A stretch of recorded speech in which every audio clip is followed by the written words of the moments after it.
There are places on Earth where nature does not simply challenge human beings. It overwhelms them.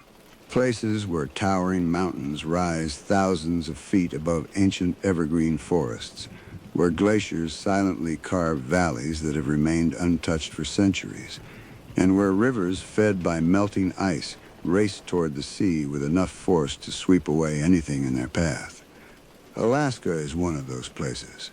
To outsiders, it is a land of breathtaking beauty. Snow-covered peaks, wandering moose, massive brown bears, endless wilderness stretching farther than the eye can see. But to those who have spent their lives there, Alaska demands something more than admiration. It demands respect. Every year, experienced hunters vanish without explanation. Small aircraft disappear into mountain passes. Hikers lose their way only a few miles from civilization, never to be seen again. Storms arrive with little warning. Temperatures plunge overnight, and vast forests swallow every trace of those who underestimate them. In Alaska, nature always has the final word. That is precisely why, for generations, fugitives have looked toward the wilderness and seen the perfect hiding place. Some believed they could disappear forever. Most never did. One man, however, came closer than almost anyone else. His name was Paul Stavenjord. In the summer of 1971, he helped carry out the largest bank robbery Alaska had ever witnessed. Armed with guns, confidence, and what he believed was the perfect escape plan, Stavenjord and two accomplices stormed a quiet bank in the coastal town of Seward and escaped with nearly $150,000 in cash. Their plan seemed almost foolproof. If the police closed in, they would abandon civilization altogether and disappear into the surrounding mountains. No city, no roads, no witnesses, just miles of unforgiving wilderness. But they misunderstood one crucial truth. The wilderness does not choose sides. It does not protect criminals. It does not care who survives. Within 48 hours, the mountains defeated them more effectively than the police ever could. For most people, that would have been the end of the story. Prison, punishment, a lifetime spent regretting youthful mistakes. Instead, it became the beginning of something far more sinister. After serving his sentence, Paul Stavenjord appeared to accomplish what few convicted criminals ever manage. He rebuilt his life. He found steady employment. He married, raised children, became known as a talented craftsman, carving intricate wooden flutes and detailed scrimshaw artwork that tourists proudly carried home as souvenirs. Neighbors described him as quiet. Co-workers respected his work ethic. Friends believed they knew the real Paul Stavenjord. The violent young outlaw had seemingly transformed into a peaceful man who preferred forests to crowds and art to crime. For more than 20 years, his life became a symbol of redemption. Or at least, that was the story everyone wanted to believe. Because hidden beneath that calm exterior was something that had never truly disappeared. It simply waited, patiently, silently, until the right moment. In the spring of 1997, two people vanished after visiting their remote cabin deep in the Alaskan wilderness. They had no known enemies, no history of violence. They had simply hoped to enjoy a quiet holiday in one of the most beautiful places in America. Instead, their disappearance would trigger one of the largest homicide investigations in modern Alaskan history. As investigators searched the forests, every clue pointed toward one man, a neighbor, a former bank robber, a survival expert who knew every hidden trail, every frozen creek, and every forgotten corner of the backcountry. When police gathered enough evidence to arrest him, he disappeared into the wilderness. Again, for nearly 7 weeks, hundreds of investigators hunted a ghost through one of the harshest landscapes on Earth. Helicopters searched from above. Tracking teams combed the forests below. But catching a man who had spent decades mastering Alaska's wilderness would prove far more difficult than anyone imagined. This is a story of ambition, survival, murder, and a man who believed the wilderness could hide him forever. It could not. To understand how Paul Stavenjord became one of Alaska's most chilling criminals, you have to go back to the very beginning, to a childhood that was fractured from the start. Paul Thomas Stavenjord was likely born in January of 1951 in or near Everett, Washington. His birth name was not Stavenjord at all. He was born Paul Teagarden, the son of Margaret Clara Leake and her second husband, Oliver Wendell Teagarden, known to most people simply as Jack. Margaret's personal life was turbulent. She moved through multiple marriages, and by the time she married her fourth husband, a man named Roy Uldrich Stavenjord, in 1958, young Paul was formally adopted and took on the Stavenjord name. His older sister Lynn would later tell investigators that Paul had struggled with every stepfather who came through the door. The conflicts were not subtle. They were fierce, ongoing battles of will. Roy Stavenjord, in particular, had a rigid, authoritarian personality. As Lynn described it, the man believed he was right about everything, no matter the situation. Paul responded the only way he knew how. He pushed back. He defied. He rebelled. In 1965, the family relocated to Seward, Alaska, a stunning but isolated coastal town hemmed in by towering mountains on three sides and the frigid waters of Resurrection Bay on the fourth. Even today, Seward feels isolated from the rest of the world, surrounded by the towering peaks of the Kenai Mountains and connected to the outside only by a single highway. It has always been a place where people depend on one another. In the early 1970s, that sense of trust was even stronger. The town was home to only a few thousand residents. Commercial fishermen left before sunrise. Families knew their neighbors. Visitors arrived to experience glaciers, whales, and some of the most spectacular scenery in North America. Serious crime was rare. Violent crime was even rarer. For most people, Seward was a quiet paradise. For Paul Stavenjord, it became the backdrop of a rapid descent. By the time he reached high school, he was already falling behind academically. His temper was volatile, his moods unpredictable.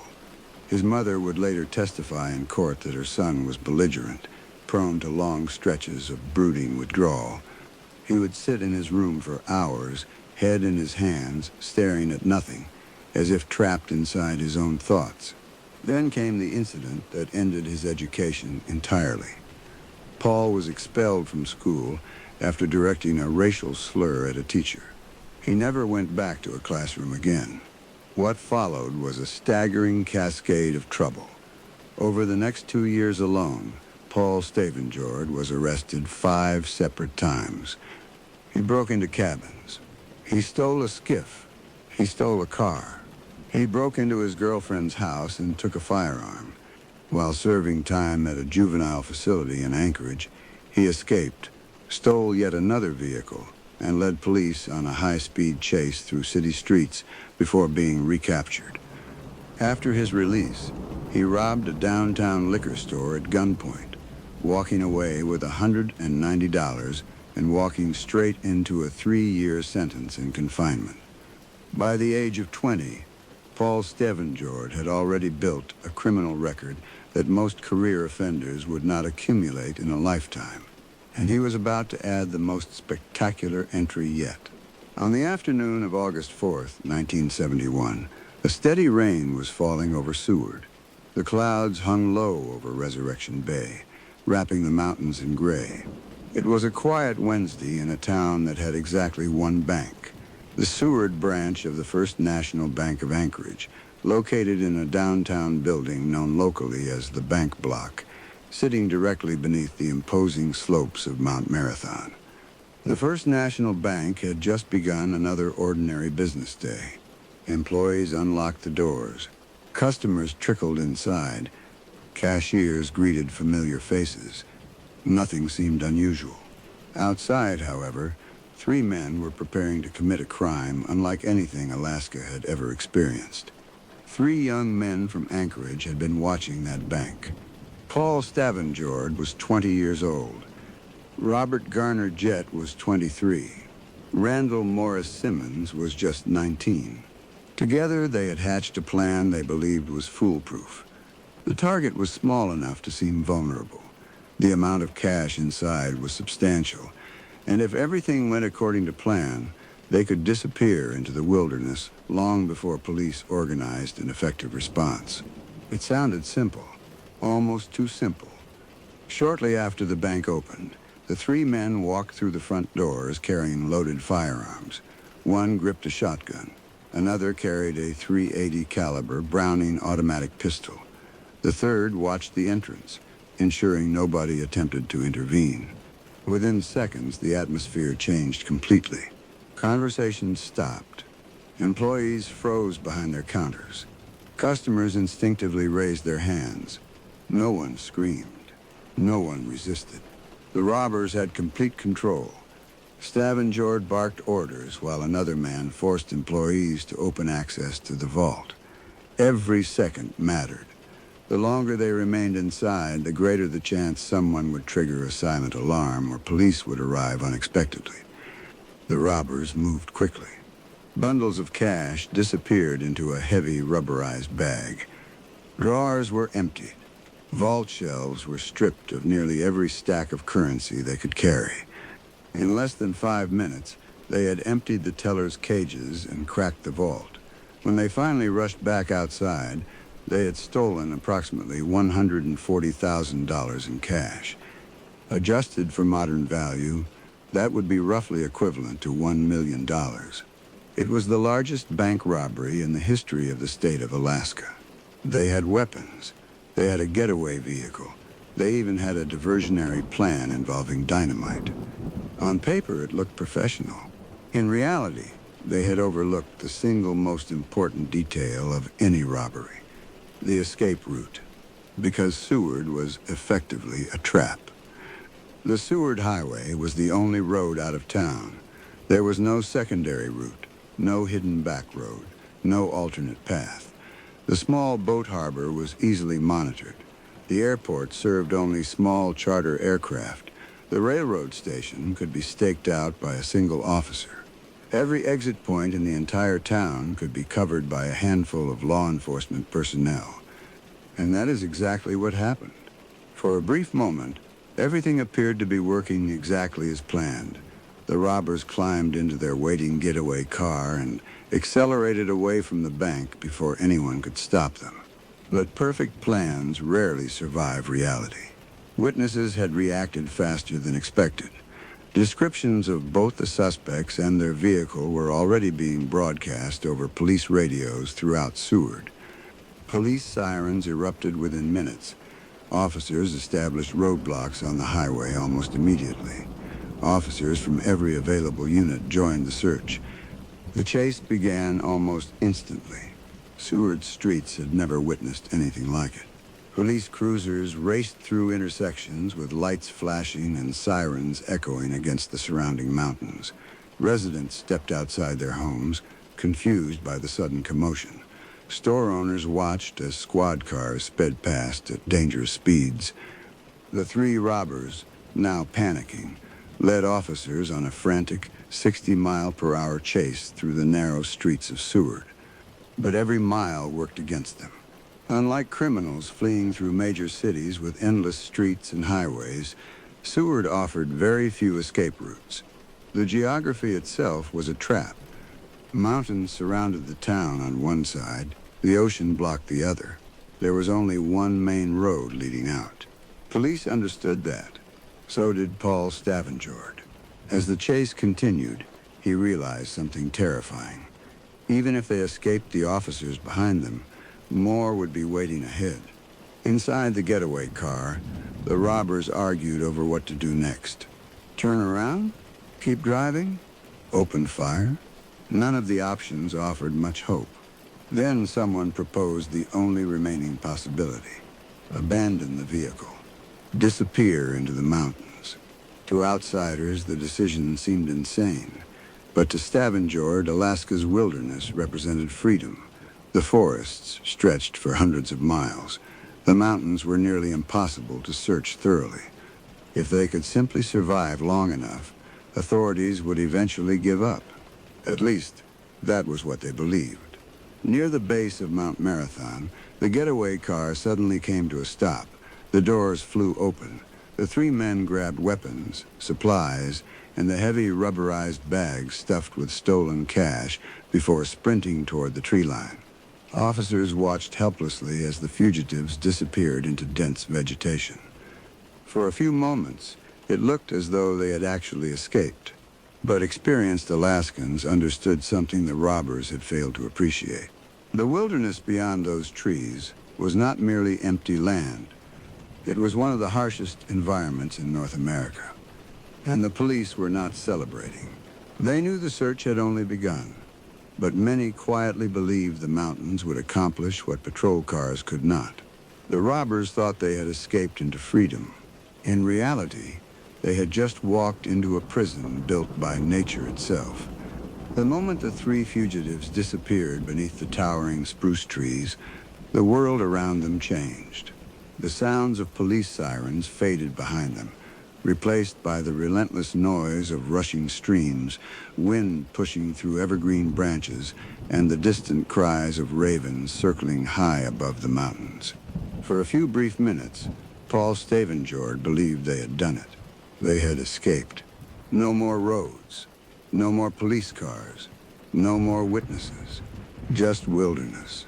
But Alaska has a cruel way of humbling those who mistake isolation for safety.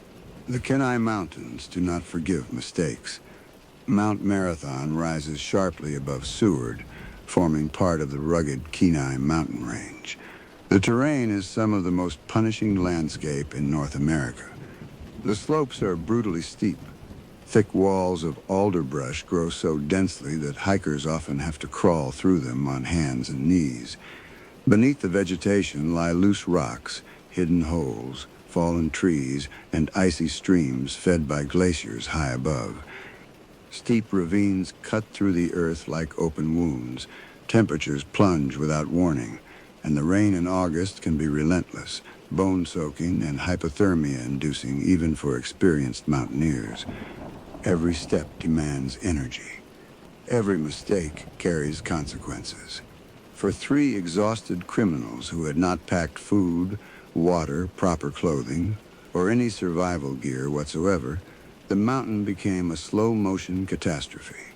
At first, adrenaline kept them moving. They climbed without stopping, convinced that putting distance between themselves and the police was all that mattered. Branches whipped across their faces. Boots slipped on wet rocks. Heavy breathing echoed through the forest as they struggled uphill. None of them spoke very much. There was nothing left to say. The robbery was over. Now survival had become their only goal. Hours passed. The mountain only became steeper. The stolen money, which had seemed so valuable inside the bank, was quickly becoming a curse. The rubberized bag weighed nearly 40 pounds. On level ground, that weight was manageable. On a mountainside, it was exhausting. Every few hundred yards, they stopped to rest, dropping the bag onto the ground while trying to catch their breath. Their shoulders burned, their backs ached, their legs trembled from exhaustion. The money no longer represented wealth. It represented survival slipping away with every step. They spent the first night, August 4th, shivering above the tree line with no shelter and no fire. Summer nights in Alaska can still become bitterly cold, especially at higher elevations. Their clothing was soaked from crossing icy streams. Food supplies were minimal. Sleep was almost impossible. Every snapping branch sounded like approaching officers. Every distant helicopter seemed to be flying directly overhead. The pressure was relentless. Fear slowly replaced confidence. Meanwhile, Seward had transformed into the center of one of the largest manhunts Alaska had ever seen. State troopers arrived from surrounding regions. Federal Bureau of Investigation agents joined the operation. Police officers established roadblocks on every highway leading away from town. Search and rescue volunteers offered their knowledge of the mountains. Experienced outdoorsmen pointed investigators toward likely escape routes. Tracking dogs were brought in to follow the fugitive's scent. Helicopters searched from above whenever the weather allowed. Newspapers across Alaska reported continuously on the unfolding search. How could 3 armed men simply disappear? By the following day, the bag of stolen money had become an anchor. Every step uphill with 40 pounds of dead weight drained what little energy they had left. Desperate and freezing, they made a decision that would seal the robbery's fate. They stashed the cash in a dense thicket of alders, hiding it beneath the brush, and tried to focus purely on survival. It was a desperate gamble, one that would ultimately prove useless. By late Thursday evening, August 5th, the 3 men faced a difficult truth. They could not continue traveling together. 3 men left a much larger trail than one. 3 people consumed food faster. 3 voices created more opportunities to be heard. Most importantly, if police found one of them, they might capture all 3. They held a final desperate conference on the mountainside. The plan was simple, but born of pure exhaustion. They would split up, work their way downhill individually, attempt to blend in with the local population, and find some way to sneak out of town unnoticed. After all, they reasoned, nobody in Seward actually knew their faces. It was the last time they would operate as a team. From that moment forward, every man faced the mountain alone. Paul Stavenjord took off alone, with $580 in cash stuffed in his pocket, and the Browning pistol still tucked in his waistband. Robert Jett and Randy Simmons stayed together. Paul Stavenjord pushed deeper into the wilderness. He tried to avoid obvious trails. He crossed streams to confuse tracking dogs. He doubled back through thick brush whenever he believed someone might be following him. But the mountain refused to cooperate. Rain fell steadily. The ground became slippery. Visibility shrank beneath low clouds rolling across the slopes. Progress slowed to a crawl. Every mile demanded hours of effort. Then came hunger. With no food remaining, Stavenjord's body began consuming its own energy reserves. His movements became slower, his thinking less clear. Exhaustion clouded every decision. 3 days after the robbery, his body had reached its limit. He was soaked, cold, hungry, sleep-deprived. Every step felt heavier than the last. Near midnight, Seward Police Chief William T. Bagran was sitting in his patrol car on the Seward Highway, just north of town, near a wooded area by the country store. The chief had been working for more than 15 straight hours. He was exhausted. He was fighting the urge to go home and collapse into bed. But something made him stay. Then he saw movement at the edge of the tree line. A figure stepped out of the woods onto the road. It was Paul Stavenjord. Soaking wet, filthy, and utterly defeated, he had walked directly out of the forest without noticing the police cruiser parked barely 50 feet away. Bagran later recounted the moment to reporters.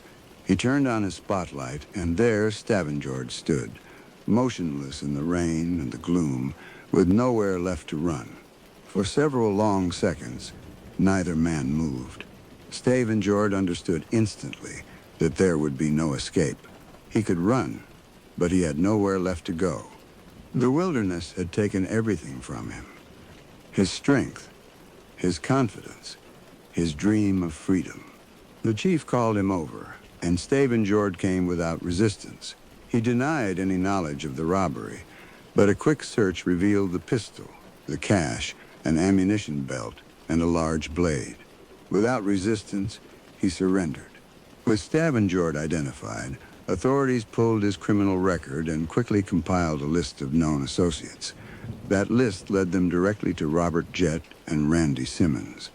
By Friday morning, both men were apprehended near the small boat harbor.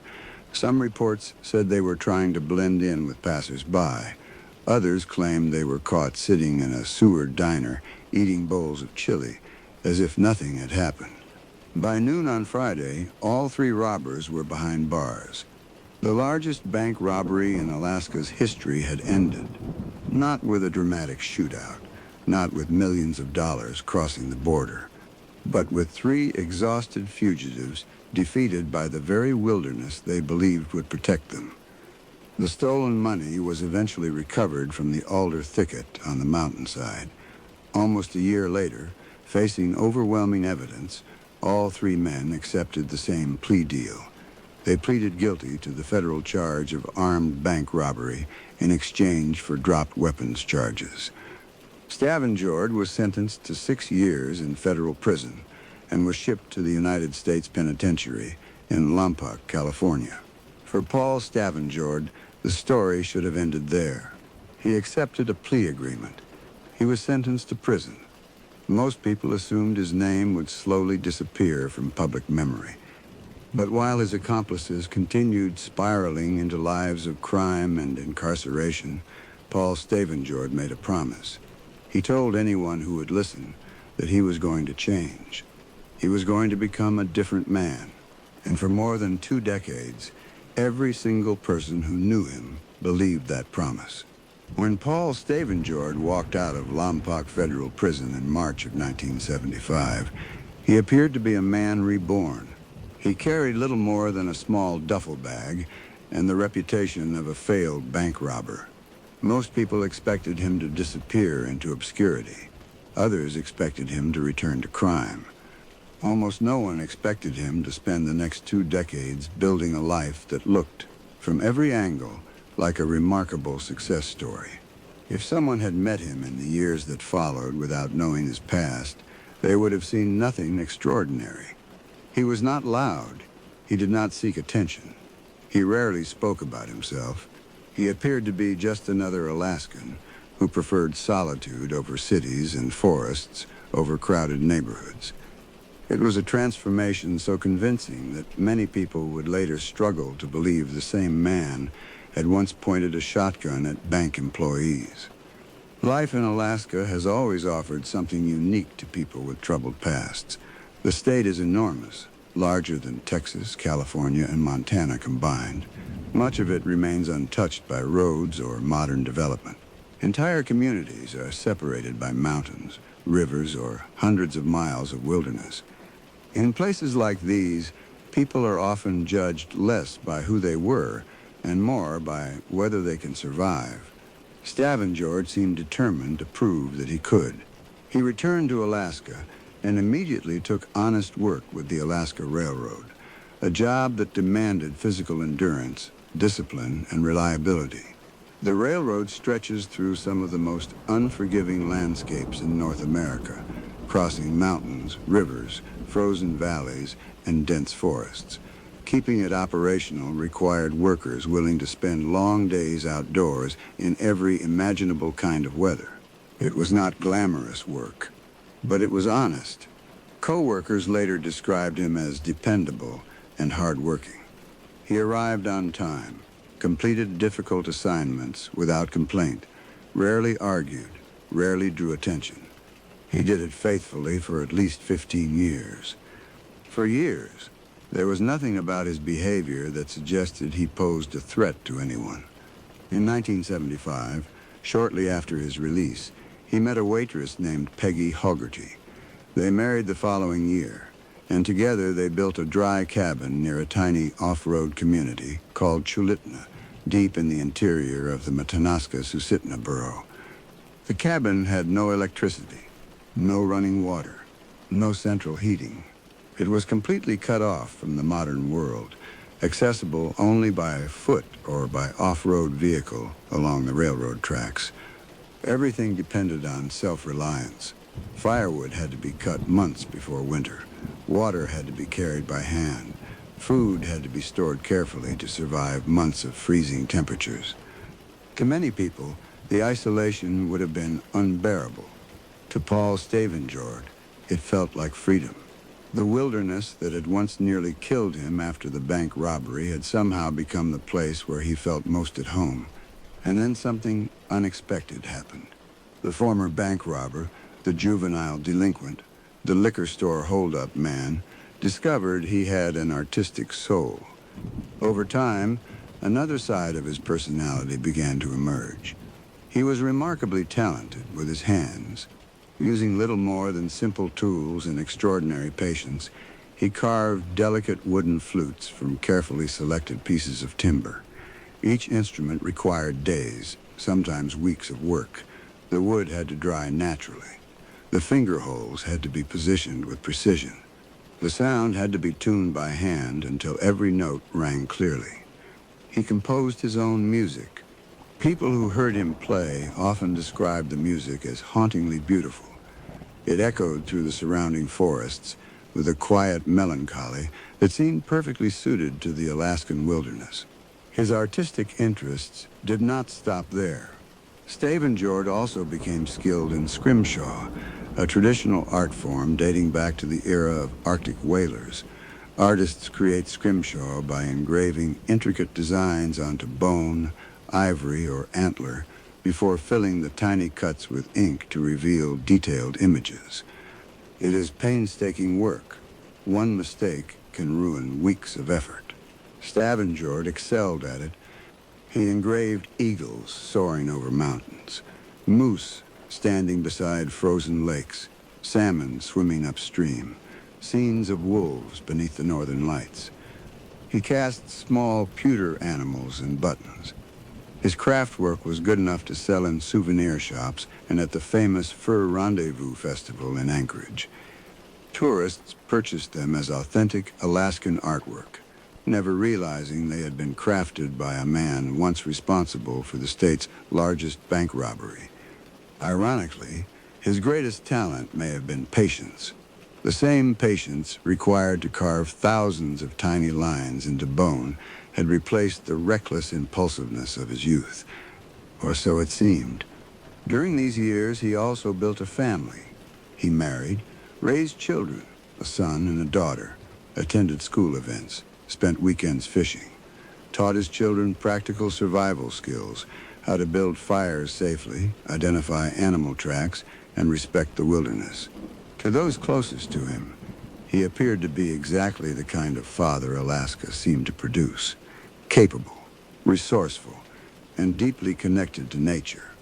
For over 2 decades, the story of Paul Stavenjord was held up as the ultimate tale of second chances. Here was a man who had been headed toward destruction from the age of 14, who had committed one of the most brazen crimes in state history, who had served his time, and who had emerged from prison to build a quiet, productive, creative life in the Alaskan wilderness. Friends admired the life he had created. Some even described him as proof that people could truly change. His past gradually faded into little more than an old newspaper story. The bank robbery became something almost forgotten. Yet beneath the peaceful routine, subtle warning signs occasionally surfaced. He disliked confrontation, but when disagreements did occur, they could linger in his mind far longer than anyone expected. He guarded his privacy intensely. He distrusted outsiders. People who knew him sometimes noticed how quickly a minor disagreement could transform his mood. Most dismissed these moments. Living in remote isolation changes people. Long winters, limited human contact, months spent relying only on yourself. Many Alaskans become reserved. Many become fiercely protective of their property. Nothing about his behavior appeared alarming enough to predict violence. After 11 years in the remote Chulitna cabin, Peggy grew weary of the isolation. There was no school nearby for their 2 children, and the lack of basic utilities had worn her patience thin. Paul agreed to move. They purchased 2.5 acres in Trapper Creek and set up a cabin with a generator for electricity, though still no running water. Paul even took on a job caring for special education children during school bus rides, but the marriage could not survive the accumulated strain. In 1991, Paul and Peggy separated. By 1993, they were divorced. During the proceedings, Peggy told the court that Paul had failed to support her emotionally or financially. While she washed dishes and cleaned houses to supplement their income, he spent his time on crafts that lost money, Despite the divorce, the separation was generally described as amicable. Paul stayed active in his children's lives. He remained involved. He kept his record clean. His ex-wife, his sister Lynn, his daughter Becky, and several close friends all described the same man, a gentle soul, a spiritual seeker, a person who gave gifts to children, taught them about music and wilderness survival, and spent his days quietly creating beautiful things from wood and bone. Nobody suspected a thing, not for 22 years. But loneliness has a way of magnifying small frustrations. Minor disputes become personal. Simple misunderstandings become grudges. And in remote places where neighbors may live miles apart, those grudges have room to grow. Carl H. Beery, known to everyone as Rick, and his partner Deborah Rehor had built their dream retirement cabin in the Chulitna area of the Matanuska-Susitna borough. Like thousands of people before them, they had fallen in love with Alaska's wilderness. They were not searching for luxury. They wanted simplicity, a handcrafted cabin surrounded by towering spruce trees, quiet mornings beside crystal-clear rivers, evenings spent watching the midnight sun fade behind distant mountain peaks. It was exactly the kind of life they had always imagined growing old together. The cabin was not accessible by road. You reached it by foot or by off-road vehicle along the railroad tracks. It was the kind of place where you went to disappear from the world for a while. Friends described them as hard-working, generous people who loved nature and enjoyed spending time outdoors. They had no reputation for violence, no criminal history, no enemies that anyone knew about. Their nearest neighbor, living in a cabin roughly a mile away through the trees, was Paul Stavenjord. Living in Alaska's backcountry creates a unique relationship between neighbors.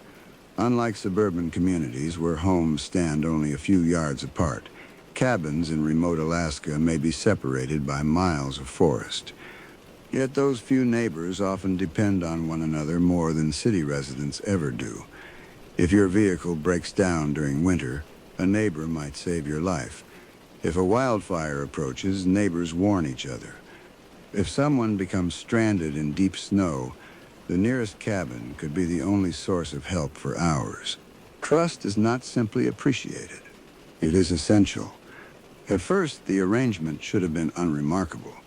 Two sets of wilderness enthusiasts living their respective lives in the Alaskan backcountry. There seemed to be no reason that trust could not exist between Stavenjord and the couple. But over time, a bitter feud had taken root. No single argument appeared serious enough to predict what would eventually happen. Instead, investigators later discovered a pattern. There were accusations of stolen fuel, a missing snowmobile, a cellular antenna that vanished from Rick and Debbie's property, disputes over borrowed equipment, accusations of damaged property, accusations of trespassing. Each disagreement seemed minor when viewed alone, yet each one added another layer of resentment. In isolated places, people cannot simply avoid difficult neighbors. Every trip down the access road, every unexpected meeting, every shared boundary line becomes another opportunity for old frustrations to resurface. Months turned into years. The tension quietly grew. Friends who visited the area occasionally noticed the strained relationship. Neither side appeared willing to back down. Arguments that might have ended with an apology elsewhere seemed to linger indefinitely. Stavenjord, in particular, appeared unable to let perceived insults fade. Whether he believed he was being cheated, disrespected, or deliberately provoked, investigators would later conclude that he viewed the conflict as deeply personal. The peaceful life he had carefully built was beginning to crack, and no one realized how dangerous those cracks had become. As Memorial Day weekend approached in May 1997, Rick and Debbie made plans to visit their cabin. For many Americans, Memorial Day marks the unofficial beginning of summer. In Alaska, it is also one of the first opportunities after a long winter to inspect cabins, repair damage, and prepare properties for the warmer months ahead. The couple packed supplies, loaded their vehicle, said goodbye to family members. Nothing about their departure seemed unusual. Their routine was well known to family and friends. They expected to return within a few days. No one imagined it would be the last time anyone saw them alive. Then they vanished. Several days passed. Phone calls went unanswered. Friends assumed they had decided to stay longer. Remote cabins often lacked reliable communication, and delayed contact was not uncommon. But as more time passed, concern slowly replaced patience. When Tuesday arrived and Debbie did not show up for work, concern turned to alarm. Debbie's brother, Donald Tidwell, Jr., knew something was not right. Rick and Debbie were dependable people. If they planned to stay longer, they always let someone know. Silence was not normal. Unable to ignore the feeling that something had gone terribly wrong, Tidwell borrowed a four-wheeler and drove out along the railroad tracks to check on the couple. The journey took him through miles of dense forest, winding gravel roads, and isolated stretches where there were few signs of human life. The farther he traveled, the stronger his uneasiness became. When he finally reached the property, everything looked strangely still. No movement, no vehicles arriving or leaving, no sign of Rick or Debbie working outside. At first glance, the cabin seemed abandoned. Then he heard barking. What he found stopped him cold. The couple's two dogs were trapped inside. They were starving. They were frantic. They had been forced to relieve themselves all over the floor. Food bowls were empty. Water had run out. The frightened animals had soiled the floor while waiting for owners who never returned. Rick and Debbie loved those animals like children. They would never, under any circumstance, abandon them like this. Anyone who knew them understood one thing with absolute certainty. They would never leave them behind. Not willingly. Something was terribly wrong. Standing inside the silent cabin, Tidwell realized he was not searching for two overdue travelers anymore. He was standing inside what felt like the beginning of a crime scene. There was only one person nearby who might know what had happened. Paul Stavenjord. Tidwell walked over to the nearest cabin, which belonged to Stavenjord, and asked if he had seen Rick or Debbie. Stavenjord's response was calm. Too calm. He told Tidwell that he and Rick had experienced a falling out, and that he had not seen or spoken to the couple in about a year. Then, almost casually, he offered to help Tidwell look for them. His answers were short, controlled, almost emotionless. Nothing he said directly implicated him. But Tidwell felt something else entirely. An overwhelming, instinctive dread. A feeling that the man standing in front of him was hiding something unspeakable. He could not explain it rationally. He simply knew. Years later, he struggled to explain exactly why. It was not a specific sentence. It was not a threatening gesture. It was a feeling, an instinct, the uncomfortable sensation that the man standing before him already knew far more than he was willing to admit. At that moment, there was no evidence, only suspicion. The Alaska State Troopers were notified by Wednesday, May 28th. They treated the disappearance with increasing urgency. In the Alaskan wilderness, every passing hour can mean the difference between life and death. A twisted ankle can leave someone stranded for days. A sudden drop in temperature can turn a survivable situation into a fatal one overnight. If the couple had become lost or injured, they needed to be found quickly. But if someone had deliberately harmed them, time was destroying evidence with every passing moment. Rain erased footprints. Rivers carried away traces of clothing and blood. Wild animals could scatter evidence across miles of forest. Investigators knew they were racing against both nature and time. Tidwell, continuing his own search, heard a report that a green four-wheeler belonging to Debbie had been found stuck in Pass Creek, about 2 miles north of Chulitna, since the previous Saturday. Search teams spread across the backcountry. State troopers were joined by experienced volunteers, local outdoorsmen, and search and rescue specialists who understood the unforgiving terrain. Helicopters flew overhead whenever low clouds allowed safe flying conditions. Crews searched abandoned trails, creek beds, old hunting camps, dense stands of alder where visibility was often measured in inches rather than yards. Every location the couple might have visited was carefully examined. For days, nothing. No backpacks. No abandoned vehicle beyond the stuck four-wheeler. No clothing. No signs of struggle. Only miles of silent forest. Then the wilderness surrendered its first terrible secret. On Thursday, May 29th, the worst was confirmed. Rick Beery's body was pulled from Pass Creek, near the stuck four-wheeler.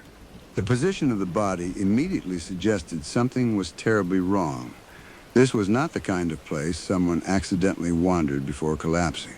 The surrounding area showed no indication of a tragic fall or a wildlife attack. The medical examiner's findings left little room for doubt. He had been shot in the head at point-blank range with a .22 caliber weapon. It was an execution-style killing, clean, deliberate, final. There were no injuries suggesting a prolonged fight for survival. No evidence that the shooting had been accidental.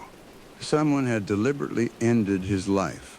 The discovery transformed the investigation overnight. What had begun as a search for two missing people became a double homicide investigation. If Rick had been murdered, there was every reason to believe Debbie had suffered the same fate. Search teams expanded their efforts. Additional officers arrived. More helicopters took to the skies. The search radius grew larger each day. Investigators refused to leave the area until they found her. A week later, the second discovery came. Searchers located Deborah Rehor's body. She had been hidden in the bushes less than 150 feet from where Rick was found. Even seasoned investigators struggled with what they found. The forensic examination revealed a nightmare. Debbie had been sexually assaulted before she was killed. Then she was shot in the head, just like Rick. A small caliber bullet. Same method. Same cold precision. The crime was not simply a dispute that had gotten out of hand. It reflected a level of brutality that shocked the entire investigation team. This was not a property dispute that had escalated beyond anyone's control. This was not a confrontation gone wrong. This was a calculated, premeditated, sadistic double murder. The peaceful retirement cabin the couple had dreamed of had become the scene of one of the most disturbing crimes in recent Alaskan history. As the investigation intensified, every thread began pointing toward Paul Stavenjord. He was the victim's closest neighbor. He admitted seeing them shortly before they disappeared, yet his account of the days surrounding the murders contained inconsistencies that became harder to ignore. Initially, he tried to construct an alibi. He told the troopers he had been miles away, up in Fairbanks, during the Memorial Day weekend. He even joined the search party looking for the missing couple, inserting himself directly into the investigation like a concerned neighbor. But the alibi began to collapse almost immediately. A camper who had been staying near Pass Creek reported seeing smoke pouring from Stavenjord's chimney on the days in question, placing him squarely at his cabin during the time of the murders. He claimed to have been away from the area. However, several witnesses reported seeing smoke rising from his cabin chimney during the very period he insisted he had been elsewhere. Someone had been there. If not Paul, then who? Then a security guard came forward with a stunning piece of evidence. He had personally witnessed someone matching Stavenjord's description, driving Debbie Rehor's green four-wheeler and crashing it into a bridge before fleeing on foot into the surrounding forest. The driver fled before officers could question him. The stolen four-wheeler connected the suspect directly to property belonging to one of the victims after the murders had occurred. It was a critical breakthrough. Alaska State Troopers Michael Brandenberger and Martin Patterson began building their case methodically. Detectives intensified their investigation. When they sought to collect DNA samples from Stavenjord, he refused. His refusal only deepened their suspicion. The troopers obtained a warrant, and on June 10th, they executed search warrants on Stavenjord's person, his cabin, and his vehicles. Inside and around the cabin, they recovered two .22 caliber rifles. They found three .22 caliber bullets embedded in a log near the property. They seized personal writings in which Stavenjord had constructed a detailed account of his supposed whereabouts and activities during the Memorial Day weekend. Firearms were collected, clothing was seized, personal belongings, tools, vehicles, and every item that might contain forensic evidence were carefully documented and sent for laboratory analysis. Unlike the investigation following the 1971 bank robbery, science had advanced dramatically. By the late 1990s, DNA analysis had become one of the most powerful tools available to homicide investigators. Tiny biological traces, invisible to the naked eye, could now establish connections that criminals never imagined possible.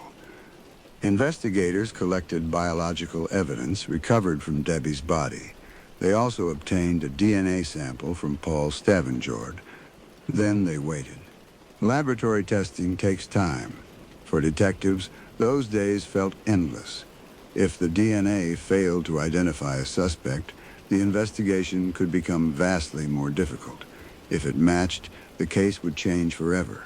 Finally, the results arrived. And then came the evidence that sealed everything. Forensic analysis of semen collected from Deborah Rehor's body produced a DNA match to Paul Stavenjord.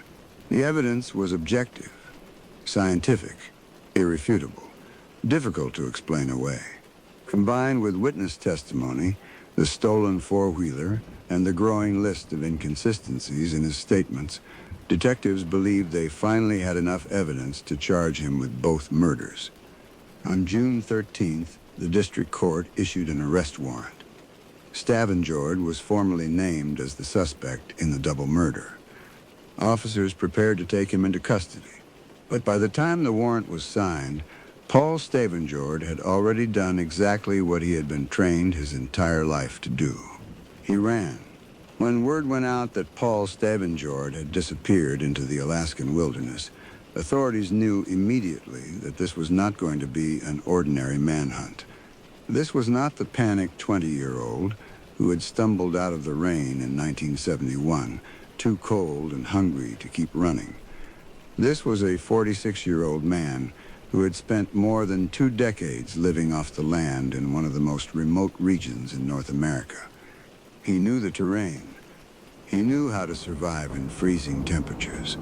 He knew how to build shelter, find food, and move through dense forests without leaving a trail. He knew which rivers could be crossed safely. He knew where abandoned trapper cabins still stood hidden among the trees. He knew how to build a fire without producing much smoke.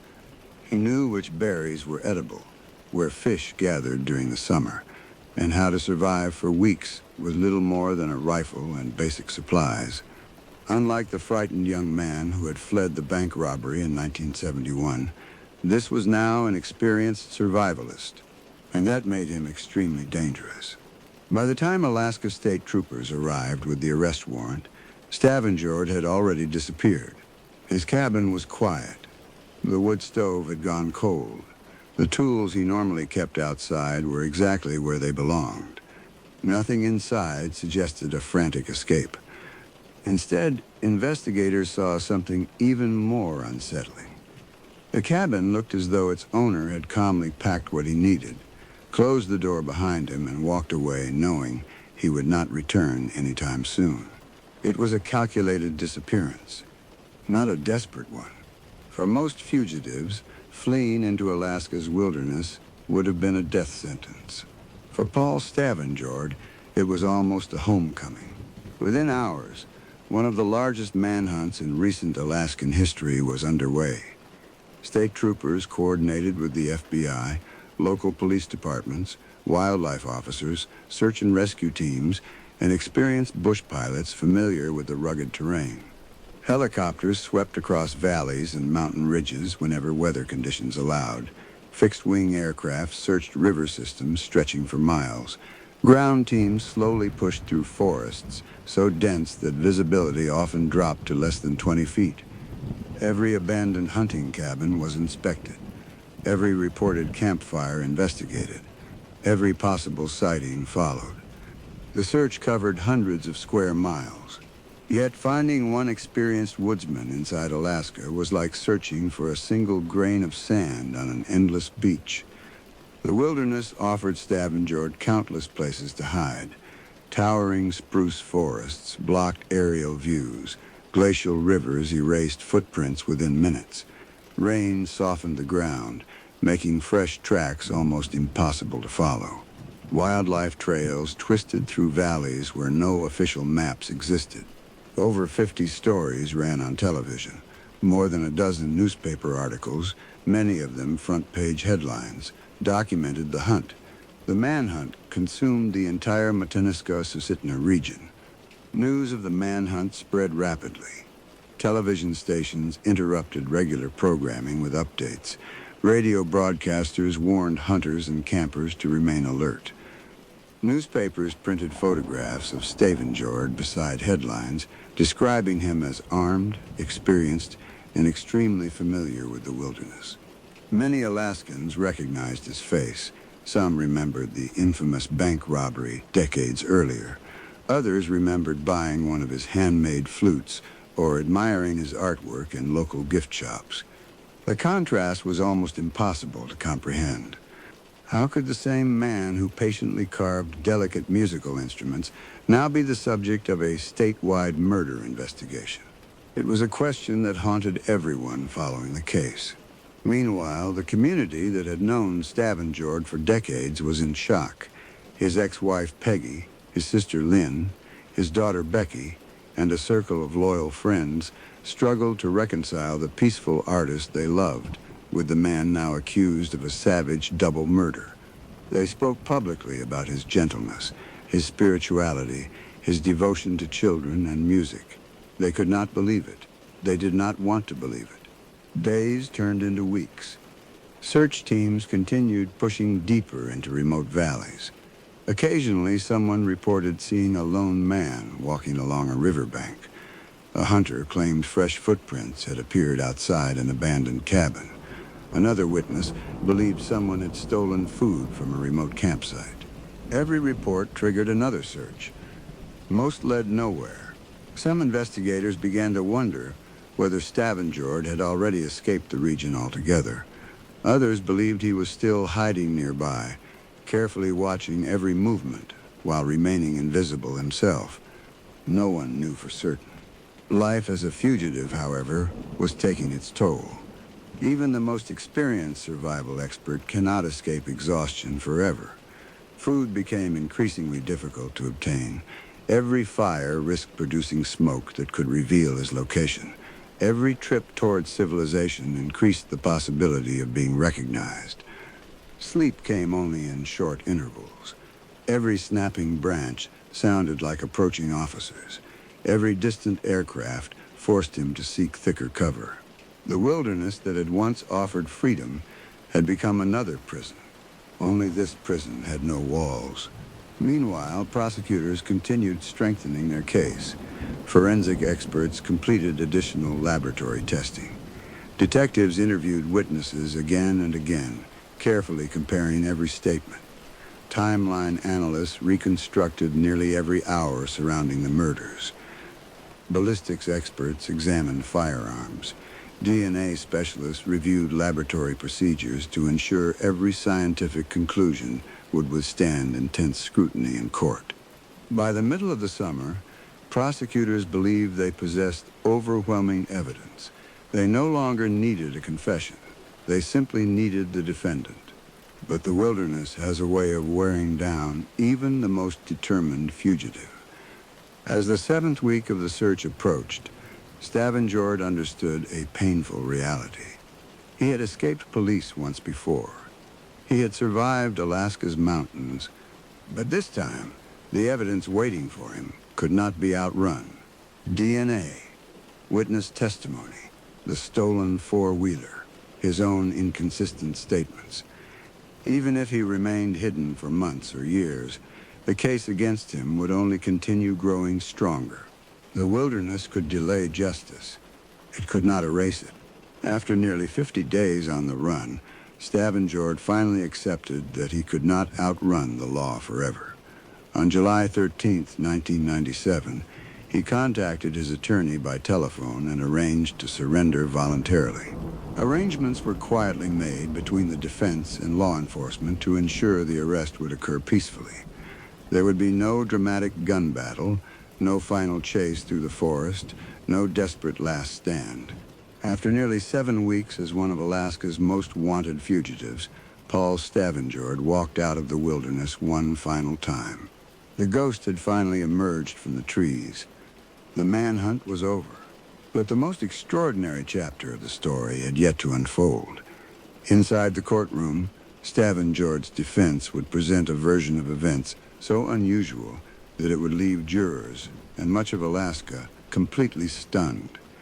When Paul Stavenjord surrendered after nearly 7 weeks on the run, the mystery surrounding the murders finally gave way to something equally compelling: the trial.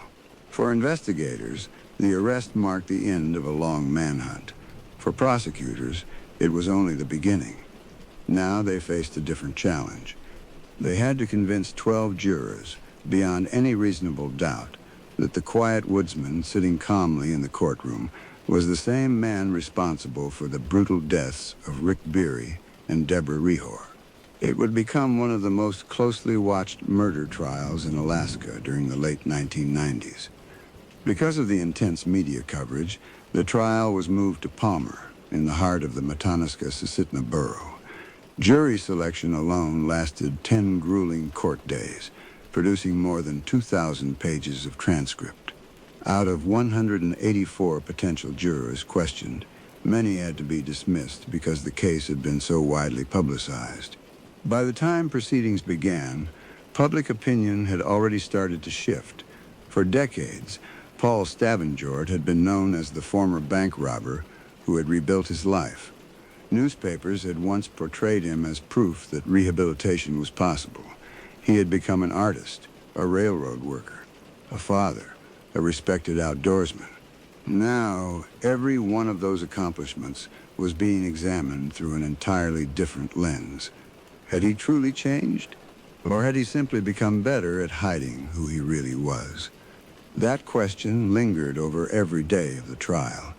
When the trial finally opened on April 13, 1998, the prosecution opened its case by reconstructing the final days of Rick Beery and Deborah Rehor.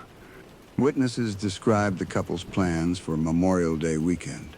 Friends explained how excited they had been to spend time at their cabin. Family members recalled the growing panic when phone calls went unanswered. The jury listened in silence as investigators described discovering the starving dogs locked inside the cabin. It was one of the first details that deeply affected those in the courtroom. Anyone who knew Rick and Debbie understood one thing: they would never have abandoned their pets voluntarily. Something terrible had interrupted their lives.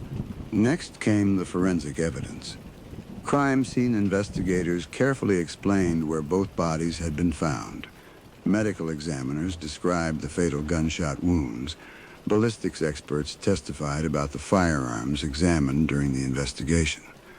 Then, prosecutors introduced the evidence they considered impossible to dispute: DNA.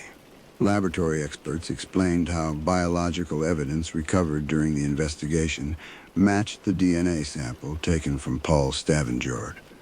The explanation was technical, detailed, methodical, but the conclusion was simple. The evidence directly connected him to the crime. For the prosecution, it became the foundation of the entire case.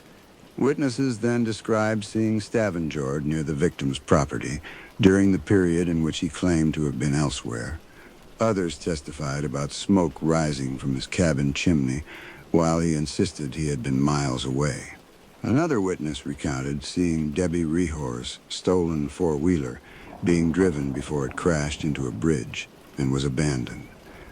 Each testimony, standing alone, might not have been decisive. Together, they formed a powerful timeline that steadily narrowed the jury's doubts. When it became the defense's turn, Stavenjord's attorneys faced an uphill battle. The physical evidence was substantial.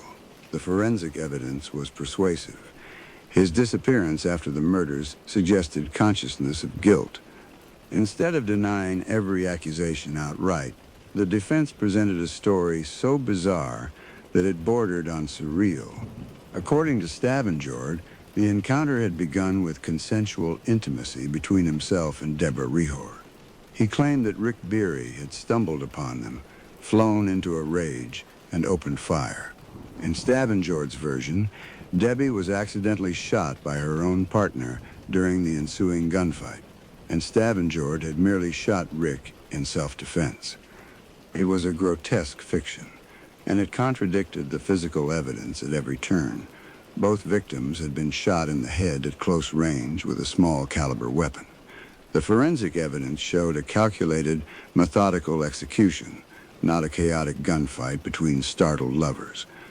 It was an extraordinary claim. If true, it would dramatically alter the case. But prosecutors quickly pointed to the many questions it failed to answer. Why hide the bodies? Why flee into the wilderness? Why steal Debbie's four-wheeler? Why remain hidden for nearly 7 weeks? The defense struggled to provide convincing answers. Then came one of the most surreal moments ever witnessed in an Alaskan courtroom. To demonstrate the man they believed the jury had failed to see, defense attorneys focused on Stavenjord's artistic life. They presented his handcrafted wooden flutes, his detailed carvings, his years of peaceful work. Finally, they asked him to play one of his own flutes before the jury. As the haunting melody filled the courtroom, everyone watched in complete silence. The music was soft, beautiful, almost hypnotic. For a brief moment, the courtroom no longer felt like the setting of a double murder trial.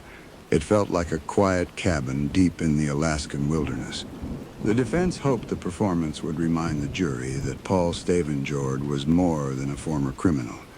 He was an artist, a father, a man capable of creating beauty. But prosecutors argued that artistic talent and violent behavior are not mutually exclusive. History had shown many examples of individuals capable of extraordinary creativity and extraordinary cruelty. The flute could not erase the forensic evidence. It could not explain the DNA. It could not change the facts. After weeks of testimony, the case was finally handed to the jury. 12 ordinary citizens now carried the responsibility of deciding whether Paul Stavenjord would spend the remainder of his life behind bars. The courtroom waited. Families waited. Investigators waited. And Paul Stavenjord waited. The deliberations did not last long. When the jurors returned, the atmosphere was almost unbearably tense. The clerk stood. The verdict was read. Guilty. First-degree murder. On both counts. There was little visible emotion from Stavenjord as the words echoed through the courtroom. He was acquitted of the sexual assault charge and the theft charges, but it did not matter. For nearly 3 decades, he had escaped consequences more than once, first by believing he could outrun police through the mountains, then by convincing an entire community that his violent past had disappeared forever. Now there was nowhere left to run. During sentencing, Superior Court Judge Eric Smith reflected on both the brutality of the crimes and the overwhelming evidence presented during the trial. Paul Stavenjord was sentenced to 2 consecutive 99-year sentences, a total of 198 years behind bars. The punishment ensured he would never see the outside of a prison again. For Rick Beery and Deborah Rehor's families, the sentence could never restore what had been taken, but it offered something they had fought for since the day their loved ones disappeared: justice.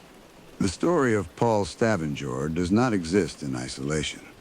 The 2 young men who stood beside him in that Seward bank on August 4th, 1971, Each followed their own path after the robbery, and neither path ended well. Robert Garner Jett, the oldest of the three at 23, had already served time in a federal youth facility before the Seward heist.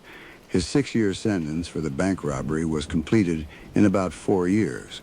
But freedom did not bring redemption. Shortly after his release, Jett shot 2 supermarket security guards in California and was sent back to prison. After his second release in October 1983, Jett experienced roughly 5 years as a free man before committing a crime far more heinous than any bank robbery. In 1988, while babysitting his half-sister's 3 young daughters in Brevard County, Florida, he perpetrated sexual offenses against the children. He was convicted in 1989 on multiple counts and returned to the Florida State Prison System, where he remained until February 2003. According to death records, Robert Garner Jett died in Las Vegas approximately 8 months after his final release from prison. Randy Simmons, the youngest at 19 during the robbery, endured his own struggles after serving his sentence. His life was marked by hardship and poor decisions. But unlike Jett and Stavenjord, Simmons never committed another act of violence that made the public record. He died with his name intact, if not unblemished. 3 young men walked into a bank together in 1971. One became a predator who targeted children. One became a convicted murderer, hiding behind wooden flutes and carved antlers. And one, despite everything, managed to avoid the very worst of what the others became. The possibility of redemption had been offered to each of them. Only one came close to deserving it. Paul Stavenjord appealed his conviction. In March of 2003, the Alaska Court of Appeals reviewed his case in detail and rejected every argument his defense presented. The conviction stood. The sentence stood. The truth stood. He remains behind bars to this day, serving a sentence that will outlast his natural life by more than a century. More than half a century has passed since 3 armed men stormed into a small bank in Seward, believing they had planned the perfect crime. The bank has changed. The town has grown. Visitors now arrive to board cruise ships, hike scenic trails, and watch whales surface in the waters of Resurrection Bay. Most of them have no idea that the quiet streets once witnessed the largest bank robbery in Alaska's history. Even fewer know that one of the men responsible would later become the center of one of the state's most disturbing murder cases. Yet for those who lived through those events, the memories have never completely disappeared. The forests surrounding Seward remain much as they were in 1971.